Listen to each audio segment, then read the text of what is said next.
What is going on? Welcome to the Sync Producer Spotlight. That intro music you just heard was from Michael Connor. The best elevator music I think I've ever heard. I love that intro. But anyway, welcome everybody. Today I am super excited for our guest. If this is the first time you've ever watched a Sync Producer Hub spotlight, a Sync Producer Spotlight, we're all members of a group called the Sync Producer Hub where we get our music into TV and film. It's run by Anthony Clint Jr. He put this incredible program with all of these courses, his amazing community, all to learn how to get your music into TV and film. So you may have music.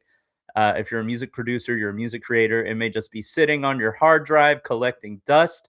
If you just break those out, format them correctly, and send them to the right music libraries, you could have your music featured on all of the top TV shows. But anyway, let's go ahead and bring this person on, Jason Carpenter. And I wrote this in our post in the hub. What's going on, Janelle? Welcome. I wrote this in the post in the hub, and I meant it. Every time he submits music for our Friday Night Live, I am always like so impressed, and I'm like, how do I make music like that? He's just one of those people where it's just incredibly impressive. I hope I'm not overselling it. Now he's going to be like, man, what if they don't like my music? But let me go ahead and bring him on, Mr. Jason Carpenter. What's going on?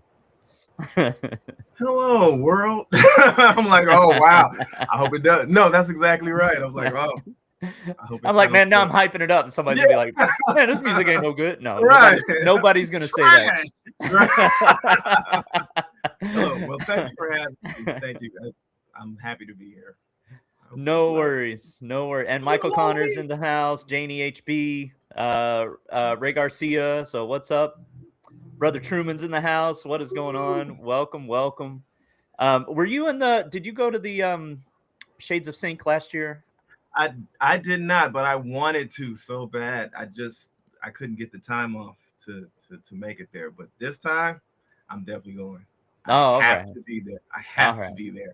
Awesome. Well, I met some of these Yeah. people in person. Like went to go last year, so I was just Mhm. curious if you were there too.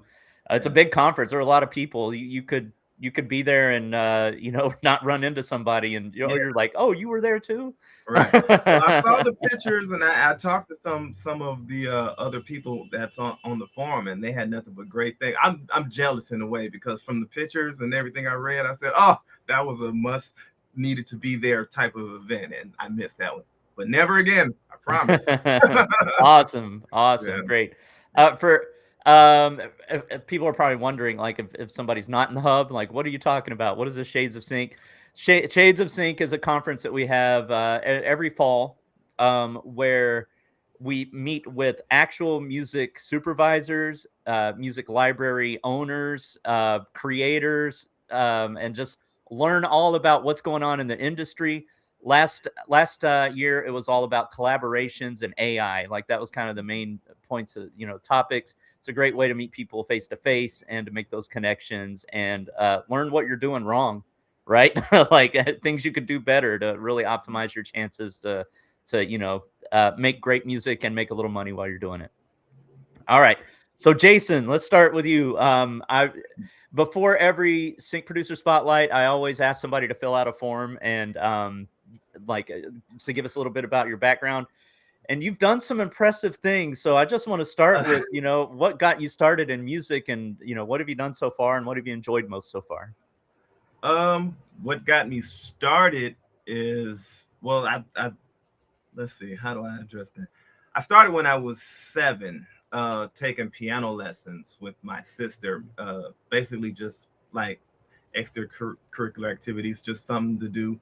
Um, I want to play drums, but we'll get to that later. So me and my sister would take lessons. There was a pianist at our church who was teaching, and so we would take lessons. That we had the little book in our hand, and your finger goes here, and every good boy does fine. All the things. So that didn't really.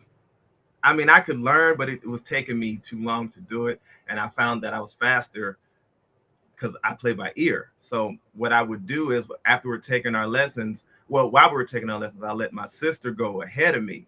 Now she's more fluent. She's proficient. She can read. She do all those things. So she would play the piano, and I would just sit there and listen to what she was playing. And then when it was my turn, I would just literally play whatever she would play. And that got me.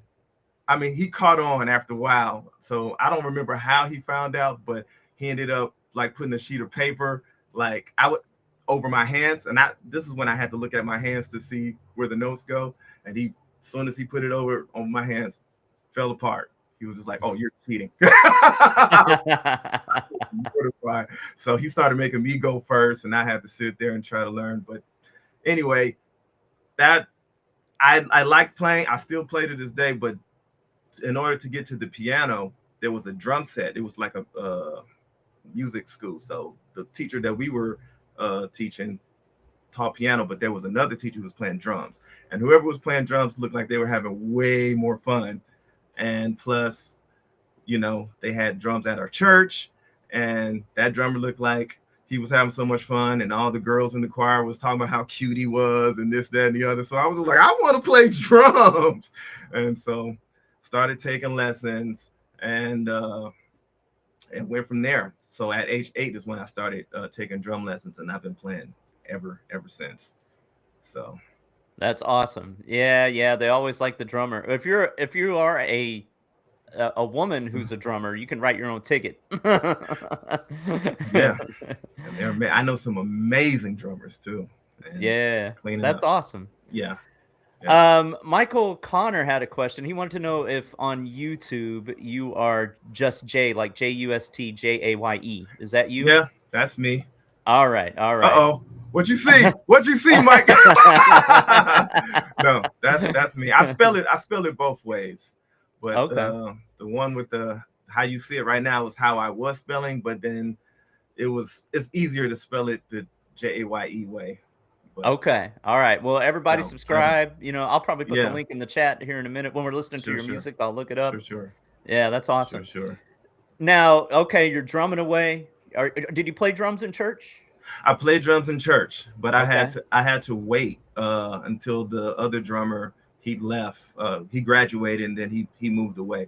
But they wouldn't let me play. My dad was like, "If you're going to play, you're going to take lessons. You're going to do it the right way, versus just playing." So after he left, then I became the church drummer, and then I played. That was from I don't know 10 all the way up until 18 until I left to go to go to Berkeley. Okay. But that was some good cutting of the teeth, if you ask me. But big fish, small pond. So when I got to Berkeley, I was just like, oh my goodness, there are levels. There are levels to this. And so I was seeing some amazing drummers, songwriters, singers, the whole nine. It was a wonderful choice that I did not make.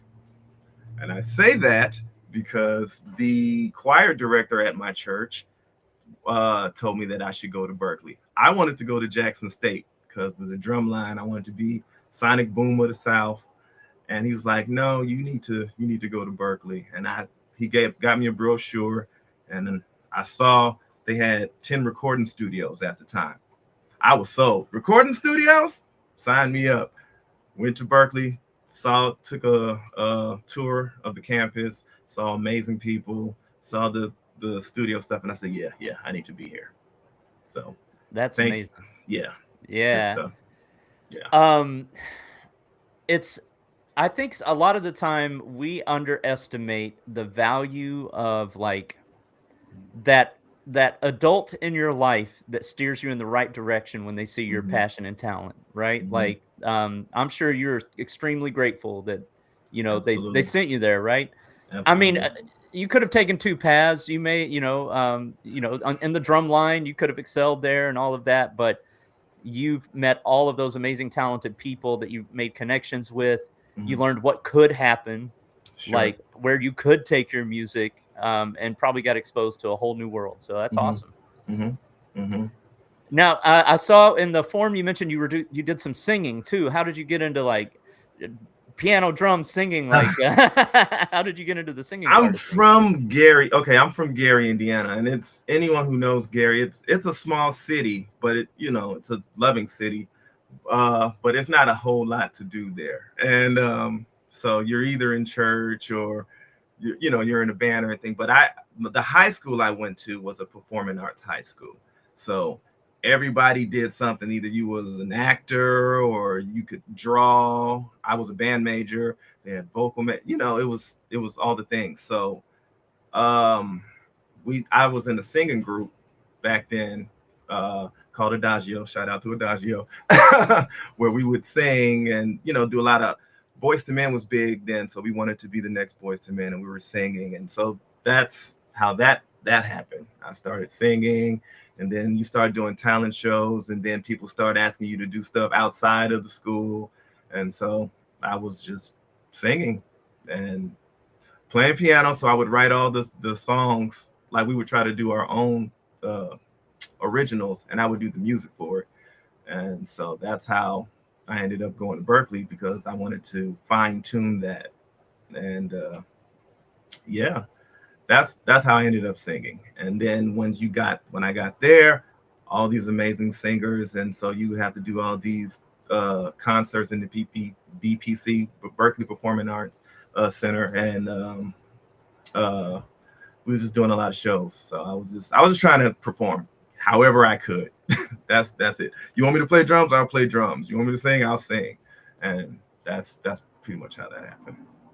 That's amazing. Was there ever a point in your life where you were like, you know what? I'm not sure I want to do music.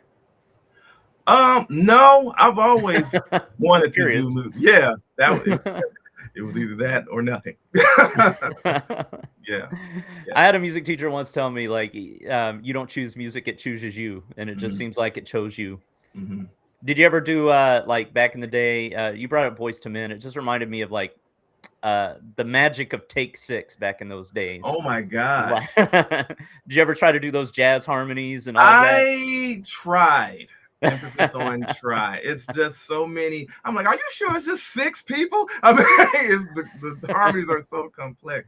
So I'll pick a line and then try and go from there. I'm like, okay, I got that line, but it wasn't like we were close, but it wasn't like that's not exactly what I'm hearing. So that's yeah. I we that's most people just try. No, I got you. I But got you. yeah, but I love them. They are phenomenal. Yeah, they're amazing. Yeah. Yeah. Gary, Indiana, there was a pretty famous musical family that came from there, right? I don't know who you're talking about. No. Yeah, yeah. Jackson's. So, Yeah, all the yep. Jackson. I know there's a movie coming out. Just kind of reminded me of that, where Oh, his it's out nephew's playing it. and it's Oh, it's out great. already? It, Oh, okay. I oh haven't my seen it God, yet. it's so good. It's if you're a Michael fan, then you'll love the music alone. So Uh-uh. I love it. Awesome. So, in the forum, you mentioned you did some background singing for like on tours or for major people from time to time. How did you find that opportunity? Um, just word of mouth. I mean, like I said, just being at Berkeley, you're around other phenomenal musicians and stuff. So sometimes they'll sing and they want to put together a choir or a little ensemble to sing behind artists and stuff. And so I was one of the lucky people, and so we got to sing behind people like LL Cool J and uh, Nina Freelon, Wyclef, Kim Burrell, just a bunch of people, and that was great. That was also another blessing, because you get to see people on that level, and how they move, and how to carry yourself in that type of situation, and that carries you in the real world. I'll say, because that was school. And so after that, I was able to sing some more, like on an actual stage.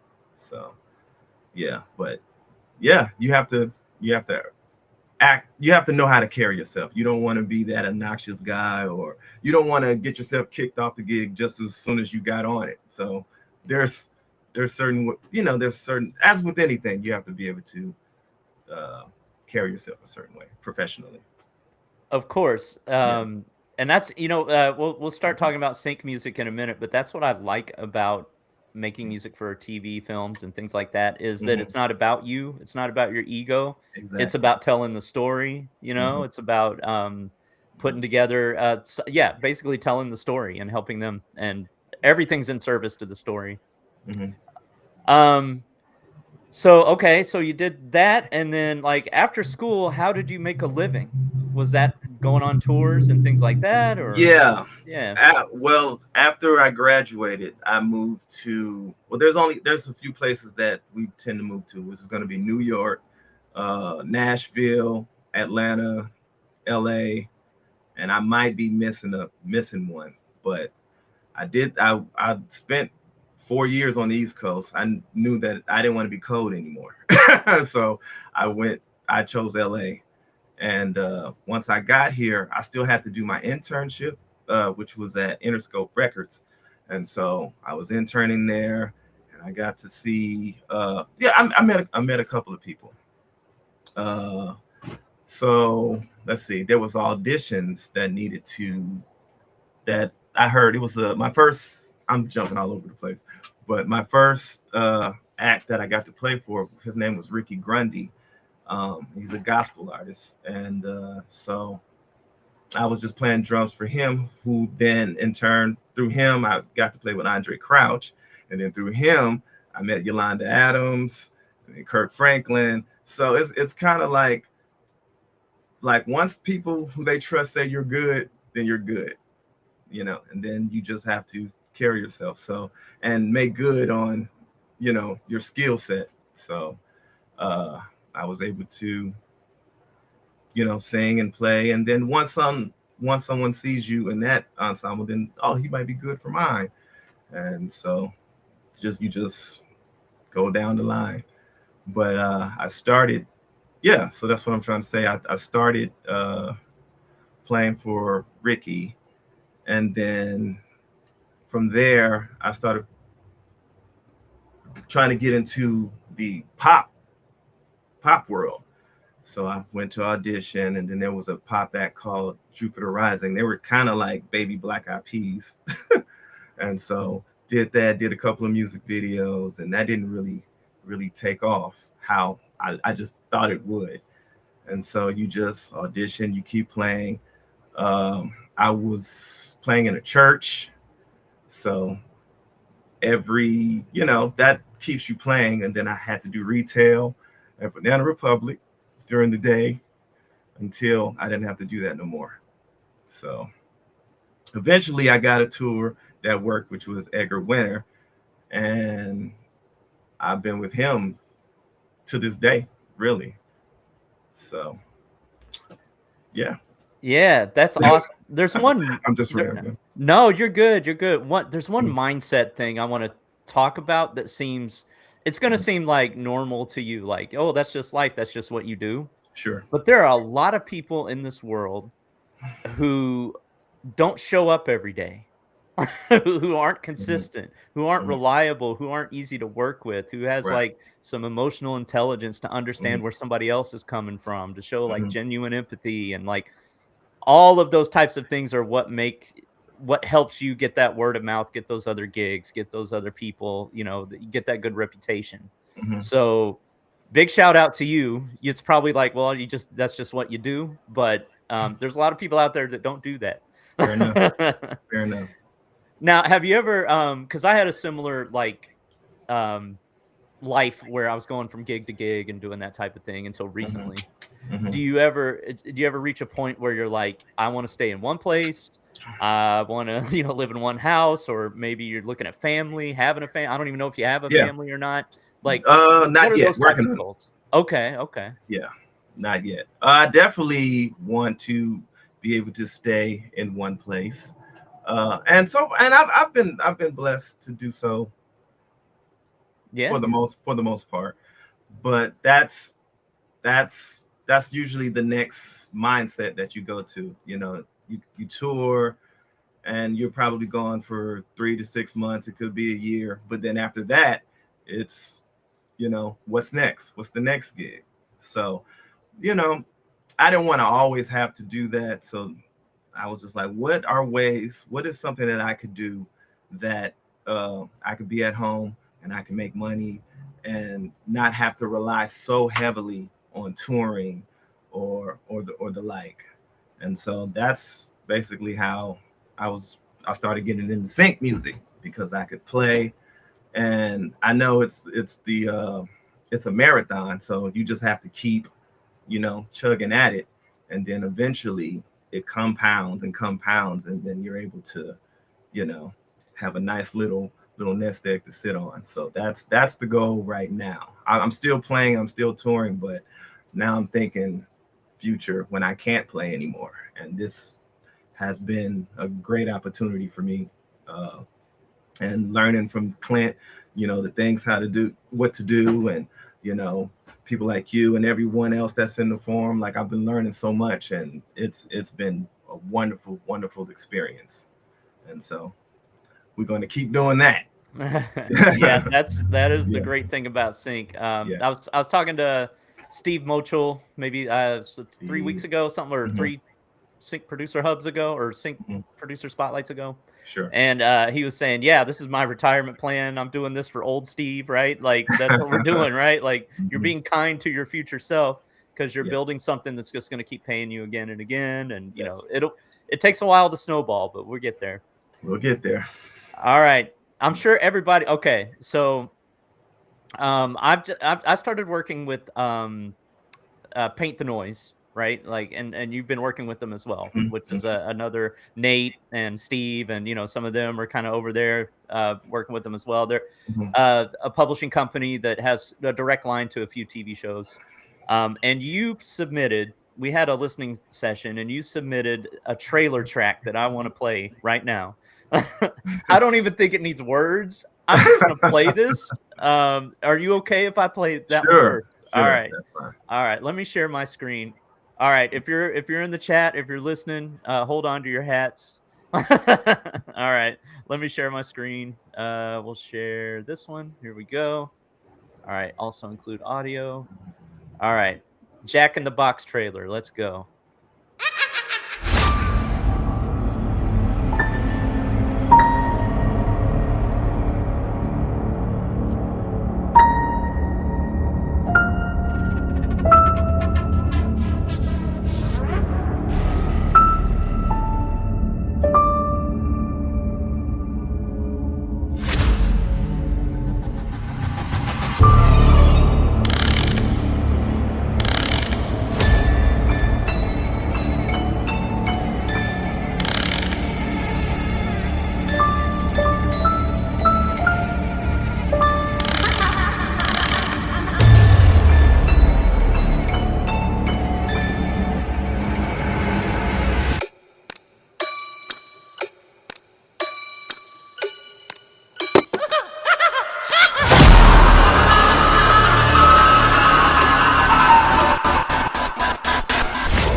The DJ horn. DJ Horn, dude, I'm scared, man. Man, that That was was fun. incredible. That was incredible. Thank Hold you. on, let me Thank you. let me stop sharing real quick. How do I stop?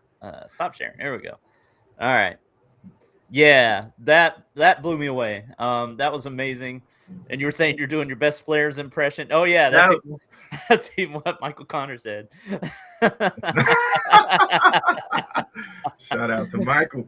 Yeah, yeah. That actually was that was like a training exercise that we did actually in the sync hub that Clint put on, and this was from, when we do our music reviews, after every one they play a Flares track, and I'm like, who is this Flares and what is he doing? Because he's amazing. It's his sound selection, just the way his creativity at how he finds the sounds. It's not, you're not necessarily going to find that in a sample pack. Like, he's actually making it. And so I was just like, how could I approach this? That was my thought process. So that was my best impression. I don't know if I nailed it or not, but it was certainly fun to make. No, you nailed it. You definitely nailed it. Thank you. Yeah. What kind of sound design? Like, we want the tea, right? Like, we want the gems. What type of sound, like, tools did you use, or sound libraries, or like that gated effect? Like, how did you do that, or anything you want to share? I'm sure everybody. The gated, I literally just cut pieces out off the grid. That's okay.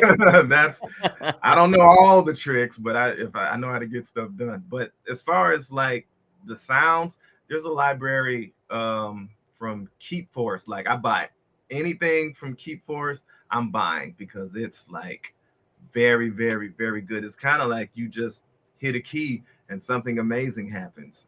So I just put it in its proper place. But a lot of that was from the Keep Forest libraries, Devastator, or like all of it. I picked stuff from Classic. I just whatever. My money goes to them. I was gonna say, if I bought everything from Keep Forest, I wouldn't be able to afford food. Yeah, don't buy it at once. I think that's the key. Yeah. You'll be able to use that for a while. All right. We are not doing a commercial for Keep Forest, but if you want to make trailer music, hey, start there. All right. Awesome. So how did you find Clint, and what got you started with all that? I found Clint when I was trying to figure out the what's next. So back in the day, I would just, watch YouTube or, whatever. I watched YouTube more than I watched actual television. So YouTube University. But anyway, throughout, however the algorithm works, I found a Clint commercial talking about the producer sync, and I just wanted to be a part of it. It just seemed like, the right way to go, because I'm looking at this man day in and day out. He's making all kind of wonderful music, and he's telling everybody how to get there. Like, from the road to 10 placements. That was the first thing that I bought, and I read it. And if you just do that, you'll just follow it to the letter. He teaches you how to really get in the door. But I have been following him for a while, like back when he was on the Hackintosh, and right. And he's since come up, and I'm still on one. But anyway, that was, I took the courses, and then eventually I was just like, let me take it more seriously, and that's essentially what I did. And I've been following to the letter, and it has been working. Like you said, we're in Paint the Noise, we're in various other production houses, and that's where I'm at. That's ain't awesome. No going back. It's nice when you reach the point where, and I've just recently kind of reached this point where they're asking you for music instead of you shopping your music, Yeah. And that's what eventually happens. What got you started into, because we touched on Berkeley and drums and singing and all of that. What got you into the production side of things? Like, when did you start that part? I actually started that in Berkeley. Okay.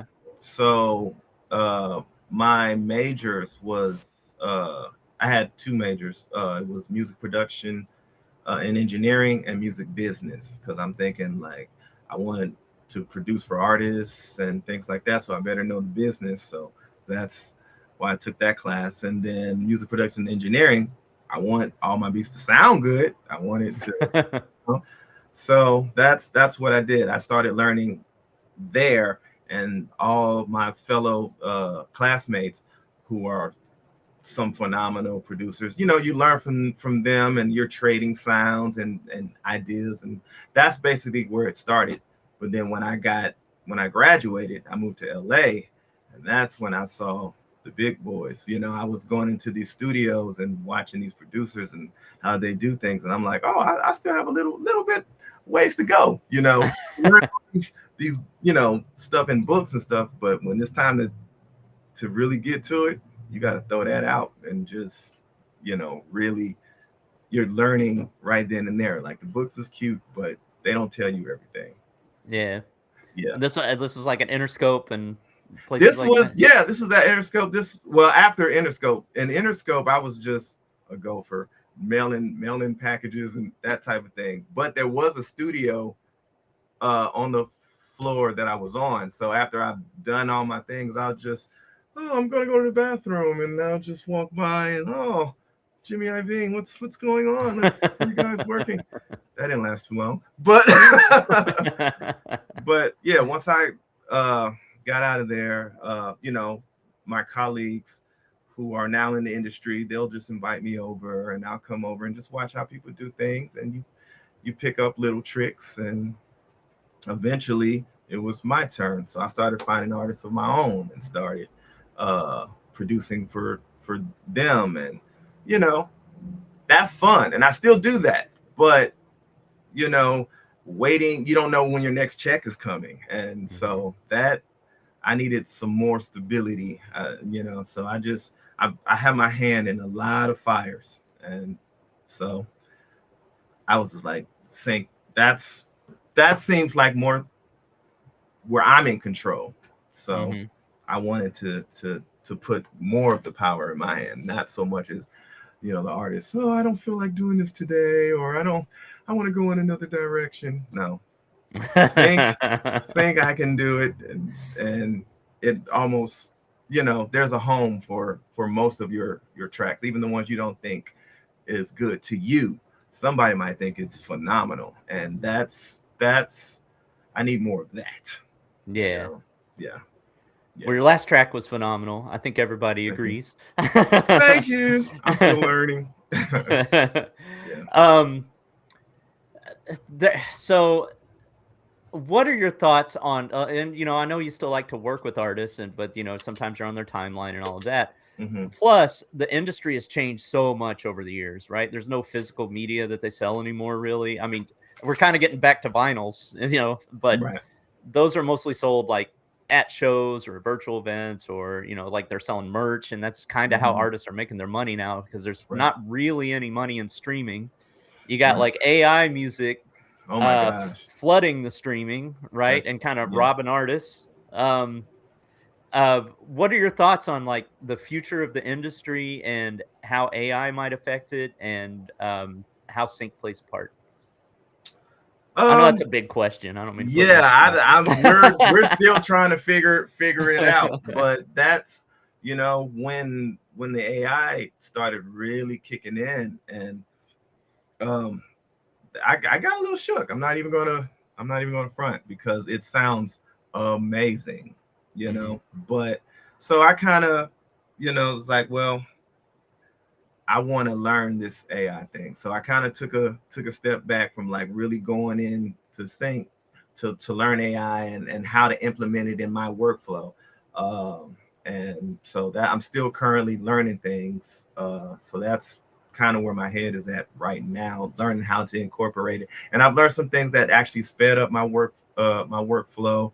I know they're doing stuff with Claude that's kind of uh, like do stuff for you. Like I still don't have a grasp on that, but I mean it's so vast and it's growing so quick that I'm just like, hold on, I'm still learning this, and you're already on over here. But I've learned not to be scared of it, and that's good. And like we're still trying to figure it out, but I know that at least some of the music supervisors that I look for, they're still looking for human, and so that made me feel a lot better. Um, so I do my music and I use AI just a little bit, just maybe to get the idea, and then I'll play it or I'll do something like it, but not it, where it's me. And so in that aspect, that helps me with creativity. Like if I'm in a slump and I can't think of anything, that has helped me with fresh ideas, and then I can go, oh no, I could take this here, and that's been beneficial for me as far as my output. But I don't even know if that answers your question, but No, um, that does. That does. mm, So when I first started producing, maybe you were in the same boat. When DAWs were just coming out, mhm, and you were sitting down to create, the only inspiration that you really had was like music that already exists or whatever's in your brain. mhm, And sometimes I didn't have anything in my brain. So like with AI, at least it gets you started, right? At least mhm, you could, like, I don't know, put something down and say, all right, play me a few things that sound like this. It mhm, gives you a thought and you're like, ooh, that melody. If I tweak that melody, and mhm, it gives you like a good starting place sometimes when you're just mhm. like, you're stuck. Yeah. So nobody really has any excuse for beat block anymore. Like, sit down and create. That kind of brings up another thing. Clint's always preaching consistency, right? Mhm, Consistency always beats inspiration and motivation. Having a schedule, doing it day after day, right? mhm, mhm, And if you sit down to create and you need a little inspiration, AI can kind of help you get there, and then you can mhm. make it your own from there. Right. Yep. Okay, let's play some more music. um, Let's. I have I have six of your tracks. We just played Jack in the Box trailer. I'm gonna let you pick the next one because I'm not sure which one to pick. There's futuristic jungle hunt, rice and peas Afro pop, Um. warm chocolate and a fireplace, tiptoe dramedy, and Right. one with Phil DeRille. Uh. Whatever. What up, Phil? That's. I don't even know. You play the first one, I guess. The first one, all right. Yeah. Futuristic jungle hunt. Let's Yeah. go. All right, let me share my screen real quick. Okay.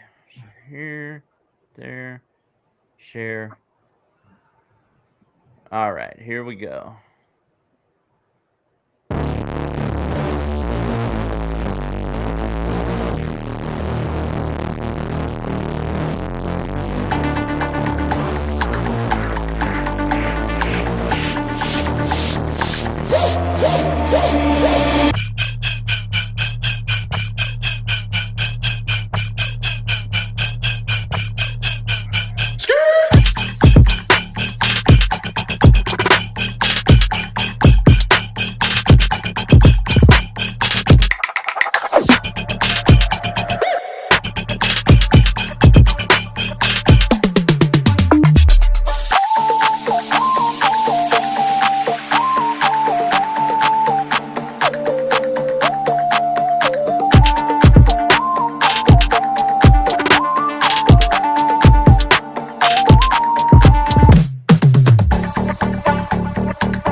Woo!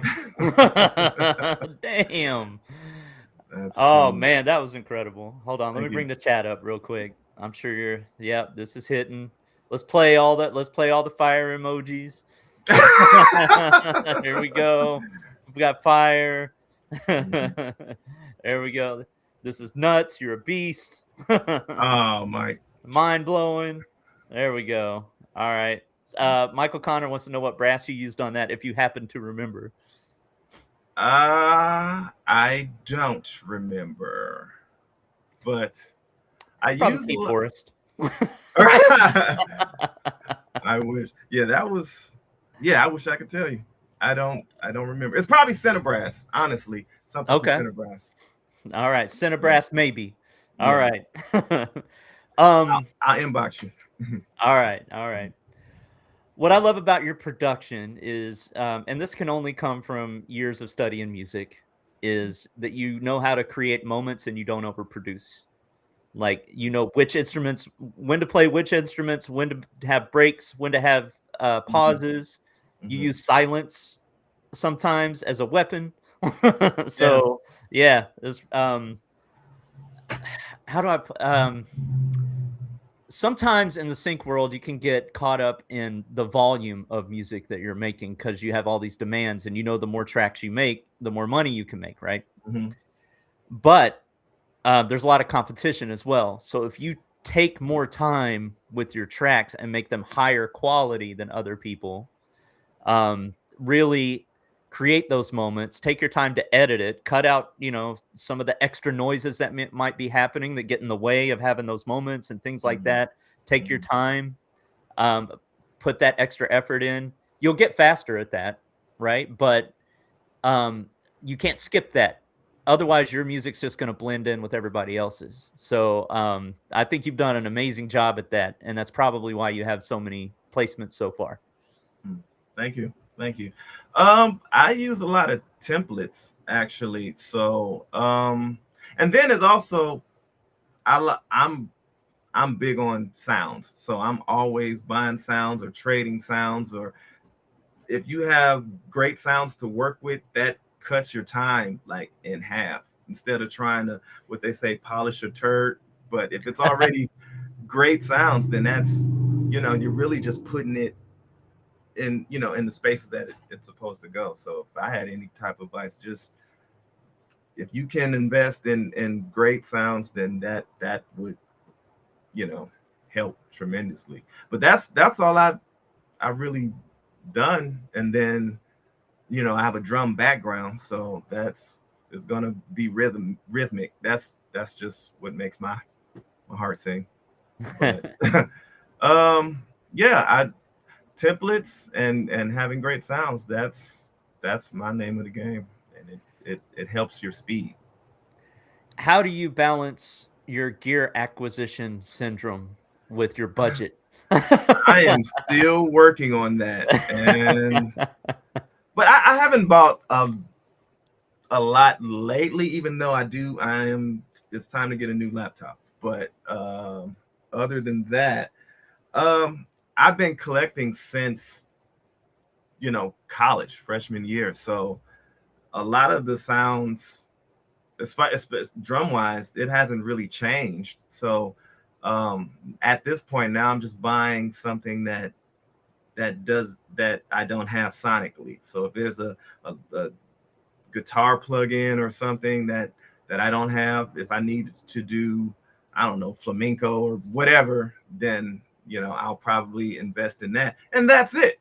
But I have enough sense. If you have Omnisphere or something like that, you're pretty covered on sense. And so now it's just buying little ear candies. That's what I like to do to fill in the gap, and then rock it till the wheels fall off. Like, yeah, we do have a habit of gas and just buying it just because it's new. But 9 times out of 10, I bet you have a sound that sounds like it already in your library that you already have. You might Yeah, have to and tweak it a little bit, but if it's something that doesn't take you 5 minutes to tweak or something, then I think you're good. I think you're good. no, I think that's a great approach. Like, buy the sounds that you need for the music that they're asking for. Hmm.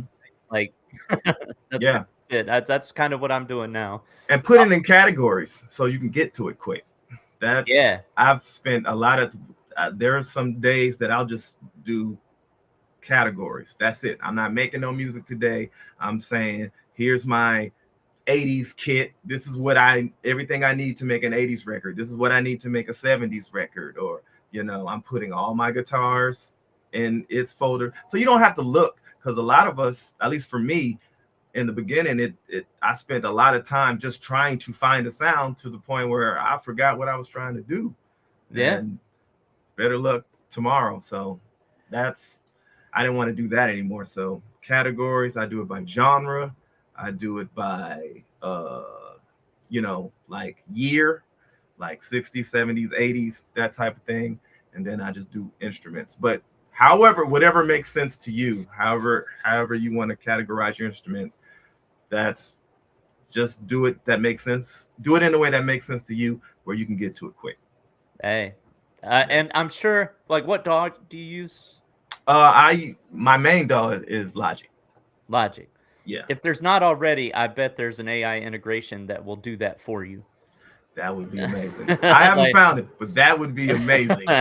ask Clint. I bet Clint's got Right, something. He's like, oh, right. I trained my Claude to, do this and Exactly, exactly. that. Which is why I'm trying to learn this stuff. Yeah, Yeah. Uh, yeah. yeah, AI is in a funny place right now. Like, works half Mhm, the time, and then the other times you're just like arguing with it and trying to get it to do things that it just mhm. can't do yet. But Right. you live and you learn, and you keep doing it. All right, Mhm. so let's play one more. I know Michael Connor wanted to listen to Rice and Peas. Is that one all right with you? That's fine. All right. Let me share real quick. Give me one sec. Okay, sharing the screen. Rice and Peas. Let's go.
Let's go. Is that a is that a Yeah, is that a below deck one? that is a below deck one. Yeah, Yeah. yeah. That was it made the cut. Nice. That is me and my wife's favorite show. So you nailed the brief if like I know what show that's perfect. Right. Wow. Wow. Thank you. Thank you. Yeah. What's some of your like placements you're most proud of? Uh, the first one, it was one I did for CSI. That was my very first placement. So that just let me know that it can be done. So that's probably my proudest because it was the first. I'm like, oh, this is working. So yeah, Was that after Road to 10 placements about that like was that. Yes. Well, yeah? no. I'm sorry. No, that was before. But how I got that one was actually I'm sorry. No, it was, but in a different way. It was Okay. Road to 10 placements. Yes, I was already implementing that, but that particular one, um, the music supervisor happened to go to my church. And so he was working on the show, and I was just like, I have music, and I typically I don't try to do that kind of thing. I just play my drums, I go home. But I was like, you know what? It's time to put my foot out there. And I told him what I did. So I used some of the tips. It's just that I did it in person. Hello, my name is blah blah blah. This is what I do. And it helped that he already kind of knew me, but that just because you know me doesn't mean that your music's good. And it has to be the in the format. You know, it has to have the button at the end and everything. So I formatted it the way it was supposed to go, gave it to him, and he was like, "Oh, this is perfect." So that made it easier for the following tracks to do. So I learned format from Clint versus just handing a track and like make it fit. So I don't know if it would have gone off so seamlessly without knowing that, because I came from producer, verse, chorus. I'm not thinking about buttons. I'm just trying to, is the track hot? Yeah, Like yeah. it's a slightly different format when it comes to sync, and I had to learn that. But Well, that's congratulations my on favorite. that first one. That's Yeah, amazing. And yeah, you kind of touched on a one thing. Um, some of us, and I think a lot of people are like this, are hesitant to approach people because we don't want to bother them. We don't want to be that guy that's trying to sell them something or something like that. right. But you shouldn't do that because you are like you have talent, you have music, they have a need for music, right? Like you're Mhm. you're offering a solution to a problem they may have, and you're getting your name out there, and you may want to make a human connection first, but you probably already knew the guy pretty well, or at least was an acquaintance and had conversations about other things first, right? So Mhm. you're using your Right, emotional intelligence there. But right, I think, like, sometimes we stop ourselves from big opportunities because we don't wanna bother people. right. You know what I mean? Like, go bother people. Like, Mhm. shout it. Like, "This is what I do. I do it great. If you need it, I'm your guy." Right? Right. And I think approaching people in person is even more important now in the world of everybody's on their phone. You know what Yeah, I mean? Like, yeah, those face-to-face human connections, yeah, matter a lot more. So, yeah. I'm glad that you did that, and I'm glad you got your first placement. How's it been since then? Like, have you got more placements? Like, how's Yeah, it it's been good. gone? I've done the CSI was my first one, then America's Top Model when that was running. Got a couple on there. Mhm. And then Below Deck, that's what I'm doing now, and the various shows from there. But it's been good. It's been uh steady, you know, Right. like when it hits, it hits, but you don't get it if you don't play. So you don't win if you don't play. So you have to be consistent. So that's basically what I've been doing now. I just been writing and submitting. And a lot of the times you'll it's on the show I didn't even know till I get the statement. So What pro are you with? ASCAP. ASCAP. Yeah, I me was too, me ASCAP. too. Yeah, yeah. So but just being consistent and believing in your craft, and knowing how to talk to people like people, not like what can you do for me, talk Yeah, like humans, like and that can get you a long way. absolutely. Yeah. What's like your do you have like a set weekly schedule or a routine or certain amount of music you try to create, or you doing any of that? I just create. I try, because I'm touring, or because I generally play on the weekends. I try to treat it like a 9 to 5. So when my wife goes to work, I come into the studio. So from 9 to 5, I'm playing, I'm working, I'm doing something, and then after that, I'm done. I try to treat it like anybody else would treat their job, but that's typically it. Monday through Friday, I'm creating something, or I'm organizing something, or Monday is emails and answering people, and then Tuesday I'm creating. Awesome. Yep. That's what it takes. Tuesday It on. takes consistency. Yeah, Yeah. yeah. Yeah. You mean you're not just sitting on the couch eating chips? No, but look, some days I need to do that. Just not often, but you might need a break, and that's okay to take. But get back to it.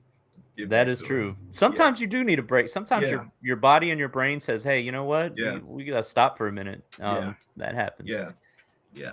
But even if it's a break, it's not really a break for me. Because let's say I am sitting on the couch eating chips. when the commercial comes on, I'm like, oh, that sounds like this plugin, or that sounds like, that, like I could do that. Okay, what did he do, or what did she do? Like I'm still hearing music. I might not be creating it, but I'm always studying. So even if you do take that break where you're not playing, you can still learn. There's still something out there for you to grasp. At least for me, that's No, it's true. And they say yeah. like when you do your mundane tasks, if your mind has been wrestling with a problem, that's Yeah. when your subconscious just like figures it out for you. Hmm. So like mowing the lawn, doing dishes, or is it something where you don't have to think and you don't have any TV playing or anything Right. in the shower or whatever? Like those Yeah. are when your like best ideas will come. It's when I'm driving. When you're driving, I yeah. tend to drive with the radio off, which Oh, is okay. hilarious. But yeah, that's the one place I don't want to hear anything. And I get my best ideas, and I'll sing into a voice recorder, or humming drum patterns or something like that. But yeah, I that's gotcha. where I get my creativity in my car. Yeah, I use my car as my school. Like, I'm always playing how YouTube University? That's when I'm Hmm. driving to work. 'Cause that's not my 9 to 5, right? So, Yeah, like, when I'm yeah, driving to work, that's what I yeah, do. yeah. I may do that. I may do that if anything. Nah, but Yeah, then your great ideas aren't gonna come. I say you keep right. doing what you're doing. Well, but if I'm listening, it's a tutorial on something. Like if I'm doing a long trip somewhere, like 3 hour drive or something like that on a Oh, corporate, then I might do that. But alright, there you go. but There you yeah, go. otherwise silence. Alright. Drives my wife crazy. So, any exciting things for the future, or do you have any big plans or anything you're excited about? I just want to keep creating. My dream is to land a placement on a theme song like that. That would be my dream placement. Just let Yeah. me get a Friends or a Seinfeld or something like that. Then then then I'm good. That's my goal. But other than that, I just want to keep enjoying music, playing and meeting people, and touring when I can, and I'll be happy. I'm happy. I'm simple. Alright. Alright. Hey, that's perfect. Mhm. So, what I'm gonna do now is I'm gonna let people know that might be watching this that aren't in the hub and they don't know anything about the hub. I'm gonna give a little spiel. While I'm doing that, if you could think of parting words, like your best advice, what you feel like if somebody's out there and they're like, I've thought about putting my music on TV and film, but I don't know where to start, and just maybe some of your best advice for them. So, if you're watching this for the first time, we're all part of a community called the Sync Producer Hub. It's run by Anthony Clint Jr. He's put together, we talked about the Road to 10 Placements. That's the course that gives you the nuts and bolts of how to get your music formatted correctly, the right duration, the right mix, how to get your playlist set up, what to say to the music supervisors, how to um, reach out to 5 a day, how to track it, like as everything that you need if you want to get your music into TV and film, everything that you need to get started. But even more than that, there's a ton of other courses in there as well, like mixing, how to AI. There's like 3 or 4 courses just about AI and how to leverage that. Extra bonus videos, like a ton of stuff. But what I found the most valuable after learning all of that stuff is the community, because they keep you going. You keep learning about people's wins. Sometimes you have a win and you don't recognize it, right? Like that's what I love about the community is where Mhm. you need those little wins along the way to keep you going. And the community is great for that. So if you're interested, there's a link in the description. Click it out, click on it, check it out, and see if it's right for you. All right, Jason, just Jay, drop us you some gems. What are your you nailed parting it. words? Yeah. That's come to the hub. That's where a lot of great people are. You'll learn a lot, and give back as well. It's a wonderful, positive place, and people are they're uplifting. So if you don't, even if it's not all the way there, like the people on the hub will tell you, well, maybe if you try this, or like they'll give you words of wisdom, tidbits that oh, maybe I didn't think about it like that. So it's a I would recommend joining, and you'll see us there. But also consistency is key. Just don't quit. you can't win if you don't play. So you just consistency, believe in what you're doing, and if it's not there, you have a plethora of people that can help get you there. And yeah, just keep at it. All right. Amazing Mm, words, amazing mm, music, mm. amazing talent. Thank you so much, Jason. Thank Uh, you. no worries. And we will, Mhm. everybody else, we will see you in the next Sync Producer Spotlight. I don't know who it's going to be yet, but we'll find out later. Thanks again for your time. We really appreciate it. No problem.